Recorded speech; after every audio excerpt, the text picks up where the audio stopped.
ان کو معلوم ہے کہ یہ مسئلہ اب چل رہا ہے. 1893 میں یہ ڈیورنڈ لائن ہوئی تھی, تو اس وقت سے یہ چل رہا ہے, تو اس کا کوئی حل تو نکلنا نہیں ہے, تو اس پہ کیا بات کی جائے, کیونکہ اس کے آنے والی بات کی جتنی بھی بادشاہتیں ہیں, جتنی بھی حکومتیں آئی ہیں, انہوں نے سب نے اس ڈیورنڈ لائن کو تسلیم کیا ہے, اور پاکستان بننے کے بعد بھی دنیا بھر نے اس کو انٹرنیشنل بارڈر قرار دے دیا ہے, تو اس پہ بات کرنے کی قطعاً کوئی ضرورت ہی نہیں ہے میرے خیال میں. صحیح صحیح.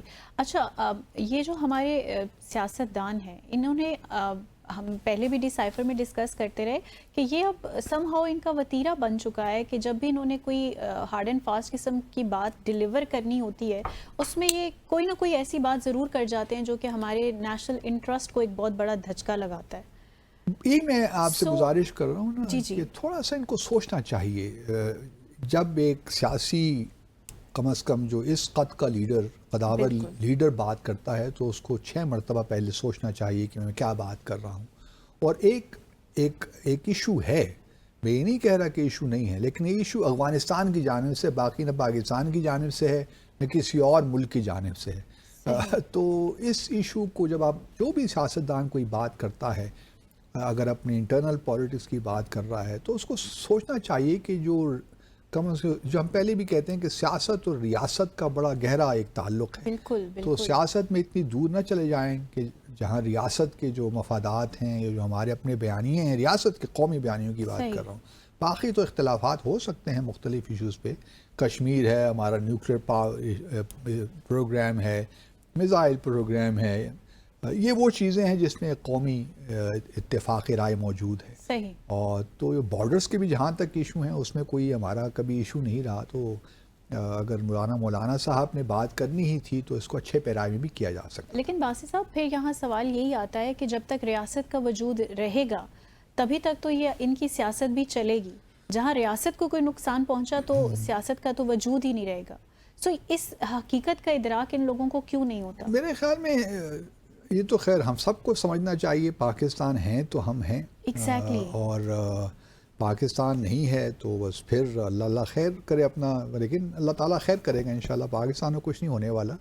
یہ سیاستدان بھی آتے جاتے رہتے ہیں. پاکستان کسی ایک فرد کی وجہ سے نہیں ہے. ایگزیکٹلی. پاکستان ایک نظریہ ہے, ایک جغرافیائی جو ہے حقیقت ہے, اور یہ پاکستان انشاءاللہ رہے گا ہمیشہ کے لیے, تا قیامت رہے گا. اس کے بارے میں مجھے کوئی شک نہیں ہے. بے شک بے شک.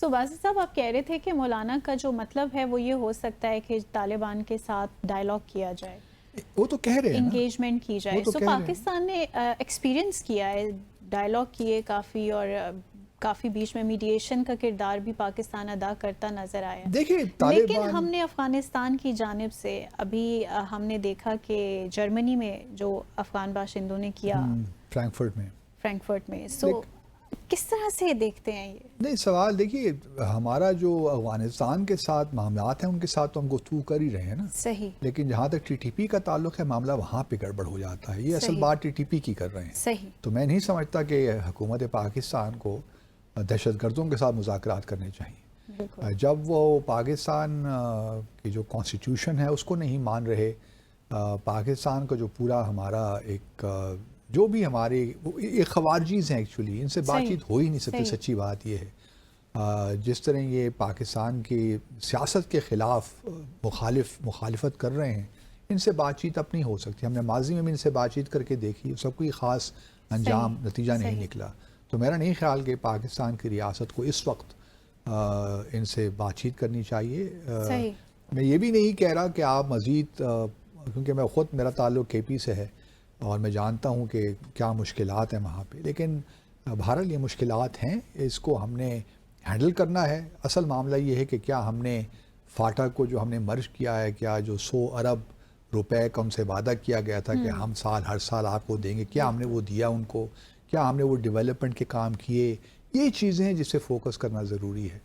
اور یہی ہم پہلے بھی بات کر چکے ہیں کہ پلان آف ایکشن کوئی نہیں ہے. عزم استحکام کو اگر آپ صرف کائنیٹک اس تک رکھیں گے تو پھر تو مسائل ہوں گے. جب تک اس کو آپ کمپلیمنٹ نہیں کریں گے, ایک سوشو اکنامک ڈیولپمنٹ کے ساتھ جب تک نہیں جوڑیں گے, اس وقت تک مثبت نتائج نہیں نکلیں گے. صحیح. سو باسی صاحب, کچھ سینسس کی طرف بڑھیں گے. یہ امپورٹنٹ ہے. کیا دیکھ رہے ہیں آپ؟ سینسس دیکھیے بڑا انٹرسٹنگ ہے، بلکہ 2-3 چیزوں نے مجھے اسٹرائک کیا تو میں نے سوچا کہ اس کو تھوڑا سا آج اپنے پروگرام کا حصہ بناتے ہیں، کیونکہ میں نے دیکھا ہے کہ لوگوں نے اس سے بات نہیں کی. اصل باتیں یہ ہیں جو کرنے والی جو مولانا صاحب کو بھی کرنی چاہیے، بالکل بالکل. جس پہ کوئی توجہ نہیں دے رہا. دیکھیے اس وقت جو سینسس 7واں سینسس ہوا ہے، مردم شماری بھی کہہ دیجئے، ہاؤسنگ بھی اس میں شامل ہے. اس کے مطابق پاکستان کی جو آبادی ہے ماشاءاللہ 241 ملین ہو گئی ہے. اچھا اب اس کو اچھی بات کہوں کہ آپ کے لیے اچھی بات ہے کہ ہمارے لیے اچھی بات ہے، آئی ڈو ناٹ نو، لیکن خواتین کی تعداد کم ہو گئی ہے پاکستان میں. یہ ایک مسئلہ ہو گیا ہے.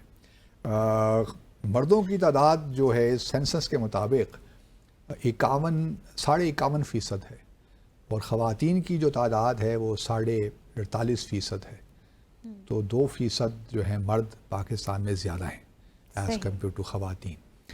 لیکن ایک جو پریشان کن بات ہے وہ یہ ہے، پریشان کن بھی ہے لیکن ہم اکثر کہتے ہیں نا کہ ہماری یوتھ ہے پاکستان کا اثاثہ ہے.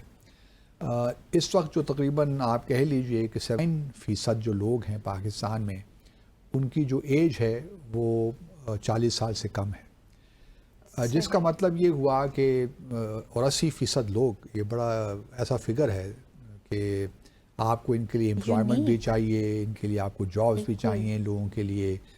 اب ان کا ہم کیا کریں گے، کیونکہ ہماری اکانومی اللہ اب خیر کرے، کیونکہ اکانومی کے بڑے سیریس پرابلمز اس وقت پاکستان فیس کر رہا ہے. تو ہم امید کرتے ہیں کہ حکومت نے اب یہ سینسس تو جاری کر دیا جو انہوں نے جو فائنڈنگز ہیں، لیکن اب اس کی کیا آگے حکمت عملی کیا ہوگی ہماری، کہ کس طرح ہم اپنے جو بڑھتی ہوئی پاپولیشن ہے اس کو کس طرح اس کو یوٹیلائز کریں گے، اس کو لائبلٹی کے بجائے ایسٹ بنائیں گے اپنے قوم کا. صحیح بالکل. اچھا اس میں ایک اور بڑی کچھ مطلب میں صرف وہ پوائنٹ آپ کے سامنے ہائی لائٹ کر رہا ہوں یا اپنے ویورز کا سامنے جو میں سمجھتا ہوں کہ ہمیں اس پہ توجہ دینی چاہیے. اسی سینسس کے مطابق آپ کہہ لیجئے کہ جو 40% ہمارے لوگ ہیں ابو دا ایج آف 10، 40% لوگ وہ ان پڑھ ہیں، 40% لوگ. اور جو پڑھے لکھے لوگوں میں 60% لوگ ہیں، ان میں وہ لوگ بھی شامل ہیں جو صرف اپنا دستخط کر سکتے ہیں. بالکل بالکل.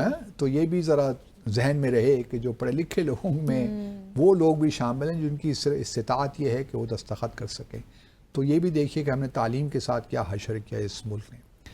اس کے بعد جو اور امپورٹنٹ ایک چیز ہے کہ 36% جو ہمارے ہاں بچے ہیں، صحیح، جس کا مطلب یہ ہے کہ 241 ملین میں سے 25.4 ملین جو بچے ہیں وہ اسکول جاتے ہی نہیں. تو یہ it's a matter of huge concern کہ 25 ملین بچے ہمارے وہ اسکول نہیں جاتے. تو اسی لیے آپ دیکھیے تو 40% جو یہ ہوں گے بڑے 10 سے بیونڈ جائیں گے تو پھر یہ ان پڑھ ہی کے لائیں گے نا. پھر اسی سے آپ چائلڈ لیبر کو بھی لنک کر لیجئے، جو چائلڈ لیبر کا ایشو ہے. تو اس میں سے کتنے لوگ جاتے ہوں گے کام کرنے کسی ورک شاپ میں، کوئی مزدوری کر رہا ہوگا بیچارہ، کوئی کیا کر رہا ہوگا. تو یہ وہ چیزیں ہیں جو کہ ہمارے لیے ایک کنسرن ہونا چاہیے، جو کہ لگتا نہیں ہے کہ ہے. اور پھر پاکستان کی جو پاپولیشن گروتھ ریٹ ہے منتہا، وہ بھی بڑی ایک لحاظ سے کہنا چاہیے کہ should be a matter of huge concern. 2.55%، مطلب 2.5% کے تحت ہم لوگ ہماری پاپولیشن گروتھ ہو رہی ہے، جس کا مطلب یہ ہے کہ 2047 میں جب پاکستان کو بنے انشاءاللہ 100 سال ہو جائیں گے تو ہماری جو پاپولیشن ہوگی وہ 241 ملین سے ہو جائے گی، اللہ بھلا کرے 248 ملین کے قریب، 480 ملین کے قریب. مطلب آلموسٹ ڈبل. مطلب 2047 میں ہماری پاپولیشن ڈبل ہو جائے گی آلموسٹ. تو یہ ذرا سوچنے کی باتیں ہیں کہ ہم کس طرف کو جا رہے ہیں، جو گروتھ ریٹ ہمارا ہے. تو یہ بڑا ایک لحاظ سے پریشان کن والی باتیں ہیں. پھر ساتھ ساتھ مسلمانوں کی تعداد جو ہے ہمارے ملک میں وہ اس وقت تقریباً 96% کے قریب ہے. کرسچن جو ہیں وہ 1.37%، ہندو 1.61%، اور قادیانیوں کی تعداد 0.7% ہے. Right. تو یہ وہ چیزیں ہیں. اور پھر صرف 84% لوگوں کے پاس ہمارے الیکٹریسٹی ہے. اس کا مطلب ہے کہ 16% جو لوگ ہیں بغیر بجلی کے رہ رہے ہیں اس ملک میں. اور خوشی کی بات یہ ہے کہ 8% جو لوگ ہیں وہ سولر انرجی پہ انحصار اب کرتے ہیں. تو سولر انرجی، رینیویبل انرجی جو ہے وہ اب زور پکڑ رہی ہے. Right. تو یہ چند فائنڈنگس تھیں جو میں نے سمجھا کہ امپورٹنٹ ہیں. Pakistan Definitely the point of concern. Economically, socio economic جو ہمارے کنسرنز ہونے چاہیے. سیاستدانوں کے ان چیزوں میں بات نہیں کرتے. نہیں، ہاں، بالکل. کیونکہ یہ ان کو سوٹ کرتا ہے نا.